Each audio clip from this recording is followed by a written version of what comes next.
ബംഗാളിലും ഇതുപോലെ തന്നെ മുഖ്യ തെരഞ്ഞെടുപ്പ് ഓഫീസറാണ് അവിടുത്തെ മുഖ്യമന്ത്രിയുടെ ചീഫ് സെക്രട്ടറിയായിട്ട് നിയമിച്ചത്. അപ്പോൾ ഇതിൽ എന്തെങ്കിലും ഈ തെരഞ്ഞെടുപ്പ് കമ്മീഷനും BJP ഇന്ത്യ ഭരിക്കുന്ന ഒരു പാർട്ടിയാണ്.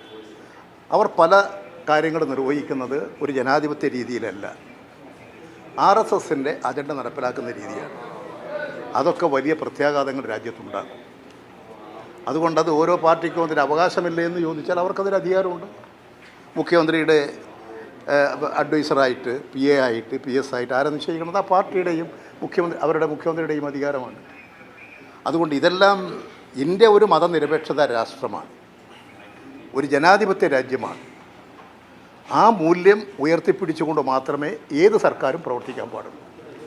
അതാണ് ഞങ്ങളുടെ നിരീക്ഷണം, അതാണ് ഞങ്ങൾ പറയുന്നത്. ഈ കാഫിൽ സ്ക്രീൻഷോട്ട് വിഷയം അടക്കം പുനരന്വേഷിക്കാനുള്ള തീരുമാനം പോകുന്നത്. അത്തരത്തിൽ പുനരന്വേഷണങ്ങൾ പലത് വരുന്നു. പ്രത്യേകിച്ച് ഗൺമാന്മാർക്കെതിരെ അന്വേഷണം വരും. ഇതിനൊക്കെ എങ്ങനെയാണ്? കൂത്തുപറമ്പിൽ 6 ആളെ വെടിവെച്ച് കൊന്ന സംഭവത്തെക്കാളും വലിയ സംഭവമല്ലല്ലോ അത്.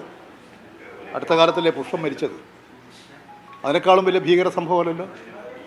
ചീമേനിയിൽ 5 പേരെ ചുട്ടുകൊന്നതിനേക്കാളും വലിയ ഭീകര സംഭവമല്ലല്ലോ. ഇതെല്ലാം ഓർക്കുന്നത് നല്ലതാണ്. ഞങ്ങൾ ഇതിനെയൊന്നും ഭയപ്പെടുന്നവരല്ല. ഞങ്ങൾ എന്തെല്ലാം കണ്ടിട്ടുള്ളവരാണ്, അനുഭവിച്ചിട്ടുള്ളവരാണ്. ഞാനെന്തെല്ലാം അനുഭവിച്ചിട്ടുണ്ട്.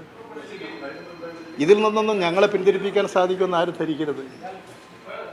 അതുകൊണ്ട് നല്ല അവധാനതയോടുകൂടി പക്വതയോടുകൂടി കാര്യങ്ങൾ കണ്ട് കൈകാര്യം ചെയ്യുക, ജനക്ഷേമത്തിന് മുൻതൂക്കം കൊടുക്കുക, കേരളത്തിൻ്റെ സമഗ്ര വികസനം പുരോഗതി അതിനു വേണ്ടിയിട്ടുള്ള പരിഗണന കൊടുക്കുക, അതിന് കേരളത്തെ ആകെ ചേർത്ത് പിടിക്കാൻ വേണ്ടി ശ്രമിക്കുക എന്നുള്ളതാണ് ഒരു പുതിയ ഗവൺമെൻറ് ചെയ്യേണ്ടത്.